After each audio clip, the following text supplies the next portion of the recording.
ഇത് നമുക്ക് കോവയ്ക്ക തേങ്ങാപ്പാൽ ഒഴിഞ്ഞ് കറി വെക്കുന്നതിന് നോക്കാം. ഇതേപോലെ തന്നെ ഒരു മീൻ കറി ഉണ്ടാക്കും. തൃശ്ശൂർ എറണാകുളം സൈഡിലേക്ക് മിക്കപ്പോഴും സ്ഥിരമായിട്ട് വീടുകളിൽ വെക്കുന്ന ഒരു കറിയാണിത്. മീനും പിന്നെ മാങ്ങയും തേങ്ങാപ്പാലും പിഴിഞ്ഞിട്ടുള്ള ഒരു കറി. ഏതാണ്ട് ആ കറിയുടെ ഒക്കെ ഒരു ടേസ്റ്റ് ഉണ്ടാവും ഈ കറിക്ക്. അപ്പോൾ നോയമ്പിന്റെ സമയത്തേക്ക് ഇപ്പം മീൻ കറി കൂട്ടിയിട്ട് ചോറുണ്ടെന്ന് തോന്നുമ്പോൾ ഇതേപോലെ കറി ഉണ്ടാക്കിയിട്ട് ചോറുണ്ടിട്ടുണ്ടെങ്കിൽ ആ മീൻ കറി കഴിക്കുന്ന ഒരു ടേസ്റ്റിലേക്ക് ചോറുണ്ടാനും പറ്റും. പിന്നെ ഞാൻ അങ്കമാലി സ്റ്റൈലിലുള്ള ഒരു മാങ്ങാക്കറി ചെയ്തിട്ടുണ്ടായിരുന്നു. പിന്നെ ഒരു കുമ്പളങ്ങ കറിയും ചെയ്തിട്ടുണ്ടായിരുന്നു. ഈ രണ്ട് കറികളും റെഡിയാക്കി എടുക്കുന്നത് ഏതാണ്ട് ഈ കറിയുടെ ഒക്കെ പോലെ തന്നെയാണ്. പക്ഷേ ഈ കറിയിലേക്ക് ചേർക്കുന്ന സാധനങ്ങളുടെ വ്യത്യാസങ്ങൾ കൊണ്ട് തന്നെ കറിയുടെ ടേസ്റ്റിനും ചെറിയ വ്യത്യാസം ഉണ്ടാവും. പിന്നെ ഈ കറി കൂട്ടിയിട്ട് നമ്മൾ ചോറുണ്ടിട്ടുണ്ടെങ്കിൽ നമുക്ക് എത്ര ചോറുണ്ടാലും മതിയാവില്ല, അത്രയ്ക്ക് ടേസ്റ്റ് ഉള്ള ഒരു കറിയാണിത്. അപ്പോൾ നമുക്ക് നോക്കാം ഇതേനെ റെഡിയാക്കുന്നത്. ഇത് റെഡിയാക്കാൻ വേണ്ടിയിട്ട് ഞാനിവിടെ 300 ഗ്രാം കോവയ്ക്ക എടുത്തിട്ടുണ്ട്. കോവയ്ക്ക ഞാനിവിടെ ഇതേപോലെ ഇങ്ങനെ നീളത്തിലാണ് കട്ട് ചെയ്തിട്ട് എടുത്തേക്കുന്നത്. ഞാനിവിടെ ഒരു കോവയ്ക്കേനെ 4ആയിട്ടാണ് ഇതേപോലെ ഇങ്ങനെ കട്ട് ചെയ്തിട്ട് എടുത്തേക്കുന്നത്.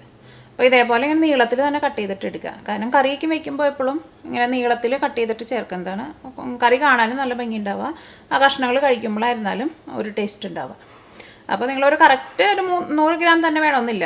ഇപ്പോൾ കുറച്ച് കൂടിയാലും കുഴപ്പമില്ല, പക്ഷേ ഒരുപാട് കുറഞ്ഞു പോകണ്ട. ഇത് നീക്കി വയ്ക്കുക. പിന്നെ കറിയിലേക്ക് മെയിനായിട്ട് വേണ്ടത് തേങ്ങാപ്പാലാണ് വേണ്ടത്.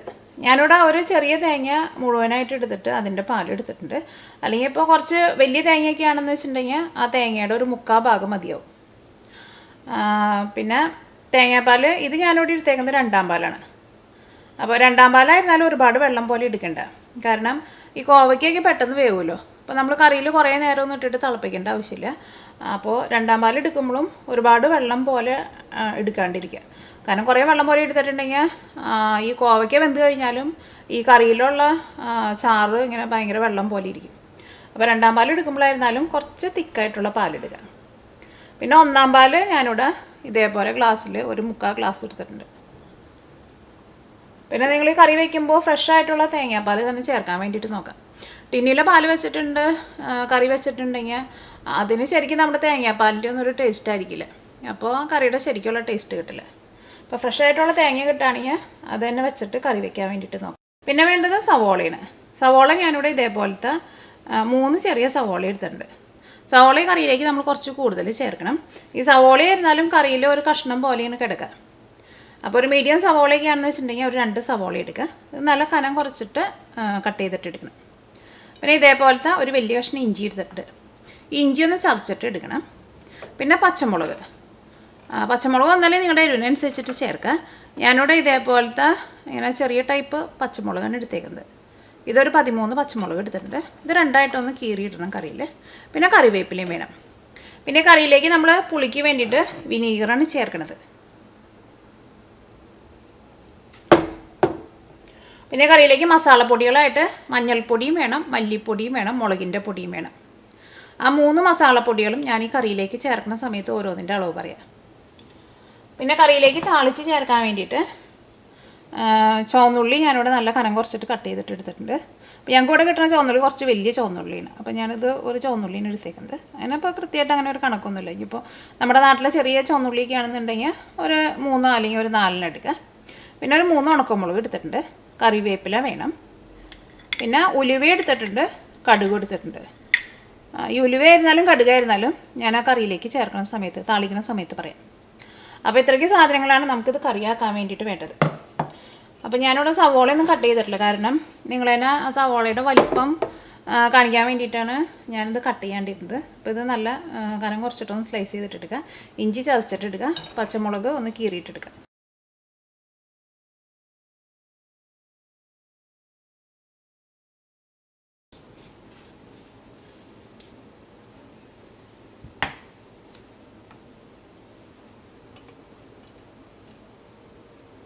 പിന്നെ ഈ കറി നിങ്ങൾ താളിച്ച് ചേർക്കുമ്പോൾ വെളിച്ചെണ്ണ ഉണ്ടെന്ന് വെച്ചിട്ടുണ്ടെങ്കിൽ വെളിച്ചെണ്ണയിൽ താളിച്ചിട്ട് തന്നെ ചേർക്കാൻ വേണ്ടിയിട്ട് നോക്കുക.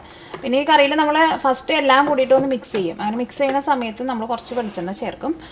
അപ്പോൾ ഞങ്ങൾക്ക് ഇവിടെ നല്ല തണുപ്പായിട്ടുണ്ട്. അപ്പോൾ വെളിച്ചെണ്ണയ്ക്ക് നല്ല കട്ട പിടിച്ച പോലെയാണ് ഇരിക്കുന്നത്. അപ്പോൾ ഞാൻ കുറച്ചെടുത്തിട്ടൊന്ന് ചൂടാക്കിയിട്ട് കറിയിലേക്ക് ചേർക്കുക. കറിയാക്കാൻ വേണ്ടിയിട്ട് ഒരു പാത്രം എടുക്കുക. ഇതെൻ്റെ പുതിയ പാത്രമായിട്ടത്. ഇതിലേക്ക് കോവയ്ക്ക ചേർക്കുക. സവോള ചേർക്കുക.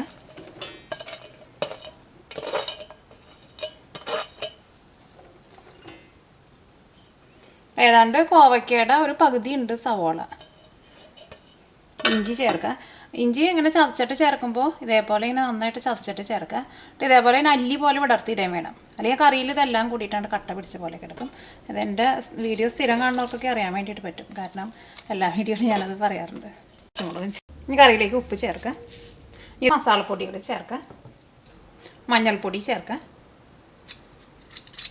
മഞ്ഞൾപ്പൊടി ഞാനിതിലേക്ക് ഒരു 1.5 ടീസ്പൂണാണ് ചേർക്കുന്നത്. ടീസ്പൂൺ എന്ന് വെച്ചിട്ടുണ്ടെങ്കിൽ നമ്മൾ സാധാരണയൊക്കെ വീടുകളിൽ ഉപയോഗിക്കുന്ന ചെറിയ ടൈപ്പ് സ്പൂൺ കേട്ടോ. സാധാരണ നമ്മൾ കഞ്ഞിക്ക് കുടിക്കാൻ വേണ്ടിയിട്ട് എടുക്കുന്ന സ്പൂണ് ടേബിൾ സ്പൂണായിരിക്കും. അപ്പോൾ അതിനേക്കാളും കുറച്ച് ചെറുതുണ്ടാവുമല്ലോ, അതാണ് ടീസ്പൂണ്. അല്ലെങ്കിൽ ഇതേപോലെ മെഷറിംഗ് സ്പൂണ് നമുക്കിങ്ങനെ വാങ്ങാൻ വേണ്ടിയിട്ട് കിട്ടും. ഇതൊക്കെ ആകുമ്പോൾ ഇപ്പോൾ ആദ്യമൊക്കെ ആയിട്ട് കുക്ക് ചെയ്ത് തുടങ്ങുന്നവർക്കൊക്കെ ഇതേപോലെ ഇങ്ങനെ സ്പൂണ് വാങ്ങിച്ച് വെച്ചിട്ടുണ്ടെങ്കിൽ ഒരു കറക്റ്റായിട്ടൊരു അളവ് കിട്ടും. ഇനി ഇതിലേക്ക് മല്ലിപ്പൊടി ചേർക്കുക. ഈ മല്ലിപ്പൊടി ഞാനിവിടെ ഫ്രഷായിട്ട് പൊടിച്ചിട്ട് എടുക്കുന്നത് കേട്ടോ. അതിങ്ങനെ മിക്സിയുടെ ചെറിയ ജാറിലിട്ടിട്ട് ഞാനൊന്ന് നന്നായിട്ടൊന്ന് കറക്കിയിട്ട് എടുക്കാം, അപ്പോൾ പെട്ടെന്നാണ്ട് പൊടിഞ്ഞ് കിട്ടും. മല്ലി സാധാരണ ഞാൻ മിക്സിയിലിട്ടിട്ട് പൊടിക്കുന്ന സമയത്ത് അതിന് മുമ്പാണ് ചൂടാക്കാറില്ല, കാരണം മല്ലി അങ്ങനെ ചൂടാക്കുമ്പോൾ ആ മല്ലിയുടെ മണക്കാണ്ട് പോകും. അപ്പോൾ അതിനെ കുറേശ്ശെ തന്നെ പൊടിച്ചിട്ട് വയ്ക്കും. അപ്പോൾ പിന്നെ അധികം ദിവസത്തേക്കൊന്നും ഇരിക്കുന്നില്ല. പക്ഷേ ഫ്രഷായിട്ടുള്ള മല്ലിക്ക് ശരിക്കും നല്ല മല്ലിയുടെ ഒരു ടേസ്റ്റ് ഉണ്ടാവും. അപ്പോൾ നിങ്ങളതിനെ ട്രൈ ചെയ്യാത്തവരുണ്ടെന്നുണ്ടെങ്കിൽ ഇതേപോലെ ഇങ്ങനെ ട്രൈ ചെയ്ത് നോക്കാം. നിങ്ങൾക്ക് അതിൻ്റെ ടേസ്റ്റ് വ്യത്യാസം അറിയാൻ വേണ്ടിയിട്ട് പറ്റും. അപ്പോൾ അതിലേക്ക് ഒരു 1.25 ടേബിൾ സ്പൂൺ മല്ലിയാണ് ചേർത്തേക്കുന്നത്. അപ്പോൾ 1.25 ടേബിൾ സ്പൂൺ എന്ന് വെച്ചാൽ നമ്മൾ കറക്റ്റ് ഇങ്ങനെ ടേബിൾ സ്പൂണിൽ എടുക്കുമ്പോൾ അത്രയ്ക്ക് അധികം ഇല്ല കേട്ടോ. അല്ലെങ്കിൽ നമ്മളിപ്പോൾ സാധാരണ മറ്റേ കഞ്ഞി കുടിക്കുന്ന ടേബിൾ സ്പൂണിൽ ഇങ്ങനെ ഒരുപാട് ഇങ്ങനെ നിറച്ച് അതിൻ്റെ മുകളിലേക്ക് ഇങ്ങനെ കുറേ നിൽക്കണ പോലെ എടുക്കണ്ട കേട്ടോ. ഇതിലേക്ക് മുളക് പൊടി ചേർക്കുക. ഈ കറിയിലേക്ക് നമ്മൾ പച്ചമുളക് കൂടുതൽ ചേർത്തിട്ട് മുളകിൻ്റെ പൊടി കുറച്ച് ചേർത്താൽ മതി. മുളകിൻ്റെ പൊടി ഞാനിതിലേക്ക് 1 ടീസ്പൂണാണ് ചേർക്കുന്നത്. അപ്പോൾ മഞ്ഞൾപ്പൊടിയും മുളകിൻ്റെ പൊടിയും ടീസ്പൂണിലാണ് ചേർത്തേക്കുന്നത്. മല്ലിപ്പൊടി മാത്രമാണ് ടേബിൾ സ്പൂണിൽ ചേർത്തത്. ഇതിലേക്ക് വിനീഗർ ചേർക്കുക.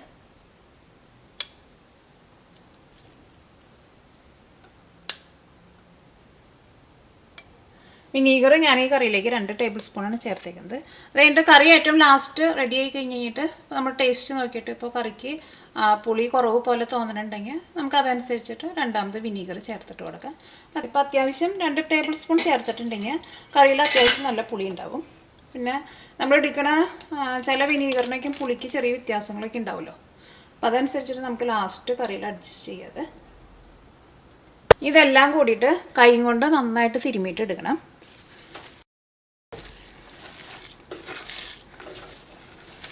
ഇതേപോലെ ഇങ്ങനെ എല്ലാം കൂടിയിട്ട് ഇങ്ങനെ തിരുമ്മണം നന്നായിട്ട്.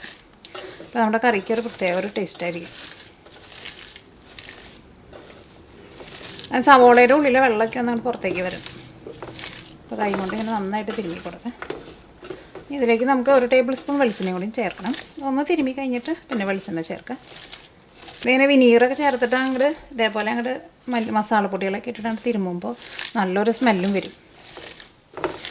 ഇത് തേങ്ങാപ്പാലിൽ അങ്ങോട്ട് കിടന്ന് വേകുമ്പോൾ അടിപൊളി ടേസ്റ്റ് ആയിരിക്കും. ഇതെല്ലാം കൂടിയിട്ട് ഒന്ന് മിക്സ് ആയിട്ടുണ്ട്. ഇനി ഇതിലേക്ക് കുറച്ച് വെളിച്ചെണ്ണ ചേർക്കുക. 1 ടേബിൾ സ്പൂൺ വെളിച്ചെണ്ണ ചേർക്കുക, അല്ലെങ്കിൽ വെളിച്ചെണ്ണ കുറച്ച് തന്നെ ചേർക്കാനാണ്, കറക്റ്റായിട്ട് അളവില്ല, പക്ഷെ ഒരുപാട് ചേർക്കണ്ട. ഈ കറിയിലേക്ക് നമ്മൾ ഇനി താളിച്ച് ചേർക്കുമ്പോൾ വെളിച്ചെണ്ണയിലുണ്ടോ ചേർക്കണത്. പിന്നെ തേങ്ങാപ്പാലിനായിരുന്നാൽ അത്യാവശ്യം നല്ല കട്ടിയുണ്ട്, അപ്പോൾ വെളിച്ചെണ്ണ കുറച്ച് ചേർത്താൽ മതി. ഈ വെളിച്ചെണ്ണയും കൂടി അങ്ങോട്ട് ചേർത്ത് കഴിഞ്ഞപ്പോൾ നല്ല സ്മെല്ലാണ്. അപ്പോൾ ഇതെല്ലാം കൂടിയിട്ട് ഇങ്ങനെ നന്നായിട്ട് മിക്സ് ആയിട്ടിട്ട് അത്യാവശ്യം ഇതിൻ്റെ ഉള്ളിൽ നിന്ന് ഇങ്ങനെ നന്നായിട്ട് വെള്ളവും വരുന്നുണ്ട്. പിന്നെ നന്നായിട്ട് മിക്സ് ആവണം, അതാണ് ആ കറിയുടെ ടേസ്റ്റ്. ഇപ്പോൾ ഇതിനെ മിക്സ് ചെയ്ത് കഴിഞ്ഞിട്ട് നിങ്ങൾക്ക് ഇപ്പോൾ നേരം ഉണ്ടെന്ന് വെച്ചിട്ടുണ്ടെങ്കിൽ കുറച്ച് നേരം 1 അരമണിക്കൂറൊന്ന് റെസ്റ്റ് ചെയ്യാൻ വെച്ചാലും കുഴപ്പമില്ല. ഇനിയിപ്പോൾ റെസ്റ്റ് ചെയ്യാൻ വെച്ചില്ലെങ്കിലും കുഴപ്പമില്ല. ഞാനിതിപ്പോൾ ഇവിടെ റെസ്റ്റ് ചെയ്യാൻ വേണ്ടിയിട്ട് വെക്കണില്ല. ഇതിലേക്ക് തേങ്ങാപ്പാൽ ചേർക്കാം.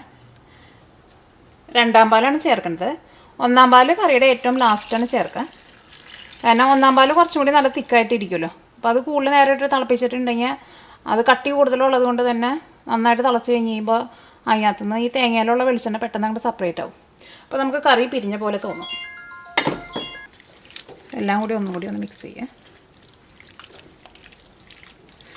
ഇങ്ങനെ സ്പൂൺ വെച്ചിട്ട് മിക്സ് ചെയ്യുന്നതിനേക്കാൾ നല്ലത് നമ്മൾ കൈ കൊണ്ട് തന്നെ മിക്സ് ചെയ്യുക.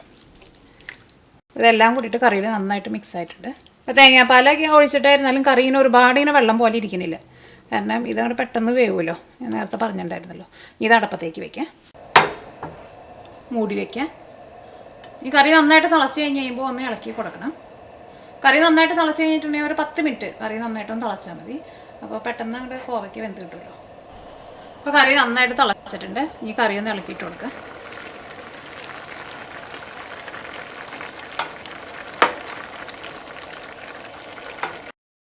ഇത് നിങ്ങൾ കറിയുടെ ടേസ്റ്റ് നോക്കിയിട്ട് ഉപ്പ് വേണമെന്നുണ്ടെങ്കിൽ അതനുസരിച്ചിട്ട് ഉപ്പ് ചേർക്കുക. വിനീഗർ ഇപ്പോൾ ചേർക്കണ്ട. ഇനിയിപ്പോൾ നിങ്ങൾക്ക് പുളി കുറവ് പോലെ തോന്നണുണ്ടെങ്കിലും കറിയുടെ ലാസ്റ്റ് ചേർത്താൽ മതി. ഈ കറി ഒന്നും കൂടി ഒന്ന് മൂടി വയ്ക്കുക. ഈ കോവയ്ക്കൊക്കെ ഒന്ന് വെന്ത് വരണം. കോവയ്ക്ക വേകുമ്പോഴേക്കും കറിയുടെ ഗ്രേവി കയറുന്നാലും ഒന്നും കൂടി ഒന്ന് തിക്കായിട്ട് വരും. അപ്പോൾ നിങ്ങൾ തേങ്ങാപ്പാൽ ഒഴിക്കുമ്പോൾ പ്രത്യേകം ശ്രദ്ധിക്കുക, ഒരുപാട് വെള്ളം പോലെ ഒഴിക്കരുത്. ഈ കറി മൂടി വയ്ക്കുക. ഞാനിവിടെ തീ കുറച്ച് വെക്കുന്നില്ല, തീ കൂട്ടി തന്നെയാണ് വെക്കുന്നത്. അപ്പോൾ ഈ കറി ഒരു 10 മിനിറ്റ് നന്നായിട്ട് തിളച്ചിട്ടുണ്ടായിരുന്നു. അപ്പോൾ ഈ കോവയ്ക്കൊക്കെ ആയിരുന്നാലും നന്നായിട്ട് വെന്ത് വന്നിട്ടുണ്ട്. പിന്നെ 10 മിനിറ്റ് തിളപ്പിച്ചാൽ മതി. കാരണം കുറേ നേരമായിട്ട് അങ്ങോട്ട് വേവിച്ചിട്ടുണ്ടെങ്കിൽ കോവയ്ക്കൊക്കെ അങ്ങോട്ട് വെന്ത് അങ്ങോട്ട് കുഴഞ്ഞ പോലെയോ. അപ്പോൾ നിങ്ങളൊരു കാര്യം പ്രത്യേകം ശ്രദ്ധിക്കുക. ഞാൻ 2 പ്രാവശ്യം ഇങ്ങനെ എടുത്ത് പറയുന്നുണ്ട്. കാരണം തേങ്ങാപ്പാലിൽ 2ാം പാൽ എടുക്കുമ്പോൾ ഒരുപാട് വെള്ളം പോലെ എടുക്കരുത്. ഈ കറിയിലേക്ക് നമുക്ക് 1ാം പാൽ ചേർക്കാം. അപ്പോൾ 1ാം പാൽ ചേർക്കാൻ പോണതിന് മുമ്പ് ഇതേപോലെ ഇരിക്കണം. ഇനിയിപ്പോൾ നിങ്ങളെങ്ങനെ തേങ്ങാപ്പാലെടുത്ത് കുറച്ച് വെള്ളം പോലെ ആയി പോയിട്ടുണ്ടെന്ന് വെച്ചിട്ടുണ്ടെങ്കിൽ ഈ കറി ഒരു 3/4 ഭാഗം ഒന്ന് റെഡിയായി വന്നു കഴിഞ്ഞ് കഴിയുമ്പോൾ പിന്നെ തുറന്ന് വെച്ചിട്ട് ഈ കറിയുടെ ഗ്രേവി ഒന്ന് ഇതേപോലെ ഒന്ന് തിക്കായിട്ട് എടുക്കണം. കാരണം ഇനി 1ാം പാലും കൂടി ചേർത്ത് കഴിഞ്ഞ് കഴിയുമ്പോൾ കറിയിൽ അത്യാവശ്യം നന്നായിട്ട് ചാറുണ്ടാവും. അപ്പോൾ ഇനി 1ാം പാലും ചേർത്ത് ഈ 1ാം പാൽ ചേർത്ത് കഴിഞ്ഞിട്ടുണ്ടെങ്കിൽ പിന്നെ കുറേ നേരം ഇട്ടിട്ട് നമ്മൾ കറി തിളപ്പിക്കരുത്. 1ാം പാലിൻ്റെ ഉള്ളിൽ നിന്ന് തേങ്ങാപ്പാൽ ഈ വെളിച്ചെണ്ണ പെട്ടെന്ന് അങ്ങോട്ട് തെളിഞ്ഞ് വരും. അപ്പോൾ കറി ഏതാണ്ട് പിരിഞ്ഞ പോലെ ഇരിക്കും. അപ്പോൾ 1ാം പാൽ ചേർത്ത് കഴിഞ്ഞിട്ട് കറി ഒന്ന് തിളച്ച് കഴിഞ്ഞ് കഴിയുമ്പോൾ നമുക്ക് തീ ഓഫ് ചെയ്യാം. തീ നന്നായിട്ട് കൂട്ടി തന്നെ വയ്ക്കാം. ഈ കറിയുടെ ടേസ്റ്റ് നോക്കിയിട്ട് ഇപ്പോൾ നിങ്ങൾക്ക് പുളി കുറവ് പോലെ തോന്നലുണ്ടെന്ന് വെച്ചിട്ടുണ്ടെങ്കിൽ പുളി ചേർക്കുക. കാരണം ഇതിപ്പോൾ 2 ടേബിൾ സ്പൂൺ വിനീഗർ ചേർത്തിട്ട് കറിക്ക് അത്യാവശ്യം നല്ല പുളിയുണ്ട്. അപ്പോൾ കറി നന്നായിട്ട് തിളച്ചിട്ടുണ്ട്. സൈഡിലേക്ക് നല്ല തിള വരുന്നുണ്ട്. കറി ഫുള്ളങ്ങോട്ട് തിളയ്ക്കാൻ വേണ്ടിയിട്ട് നിൽക്കണ്ട. ഈ നടുക്കൊന്ന് തിളയ്ക്കാൻ വേണ്ടിയിട്ട് നിൽക്കണ്ട. സൈഡിൽ മാത്രം തിളച്ചാൽ മതി. ഈ കറിയിലേക്ക് നമുക്ക് താളിച്ച് ചേർക്കാം. ഈ താളിച്ച് ചേർക്കാൻ വേണ്ടിയിട്ട് കറിയിലേക്ക് വെളിച്ചെണ്ണ ചേർക്കാം. അപ്പോൾ വെളിച്ചെണ്ണ നന്നായിട്ട് ചൂടായിട്ടുണ്ട്. ഇനി ഇതിലേക്ക് കടുക് ചേർക്കാം. കടുക് ഞാനിതിലേക്ക് 1/2 ടീസ്പൂണാണ് ചേർക്കുന്നത്. അപ്പോൾ കടുക് ഒന്ന് പൊട്ടി തുടങ്ങിയിട്ടുണ്ട്. ഇനി ഇതിലേക്ക് ഉലുവ ചേർക്കാം. ഉലുവ ഞാനിതിലേക്ക് 1/4 ടീസ്പൂണാണ് ചേർക്കുന്നത്. ഇതിലേക്ക് ഉണക്കമുളക് ചേർക്കാം. ഉണക്കമുളക് ഇതിനകത്ത് കിടന്നിട്ട് ഒന്ന് മുരിയണം. ചുവന്നുള്ളി ചേർക്കാം. ഇതിലേക്ക് കറിവേപ്പില ചേർക്കാം. അപ്പോൾ ചുവന്നുള്ളിലേക്ക് നന്നായിട്ട് മുരിഞ്ഞു തുടങ്ങിയിട്ടുണ്ട്. ഇതിലേക്ക് ഞാനിവിടെ ഒരു 1/4 ടീസ്പൂൺ മഞ്ഞൾപ്പൊടിയാണ് ചേർക്കുന്നത്. 1/4 ടീസ്പൂൺ മഞ്ഞൾപ്പൊടി എന്ന് വെച്ചിട്ടുണ്ടെങ്കിൽ അധികം ഇല്ല കേട്ടോ, കുറച്ചുള്ളൂ. അപ്പോൾ മഞ്ഞൾപ്പൊടി ഇതിനകത്ത് കിടന്നിട്ട് നന്നായിട്ട് മുരിഞ്ഞിട്ടുണ്ട്. ചുവന്നുള്ളി ആയിരുന്നാൽ നല്ലൊരു ഗോൾഡൻ കളറായിട്ടുണ്ട്. ഇനി തീ ഓഫ് ചെയ്യാം. ഇത് ചൂടോട് കൂടിയിട്ട് തന്നെ കറിയിലേക്ക് ചേർക്കാം.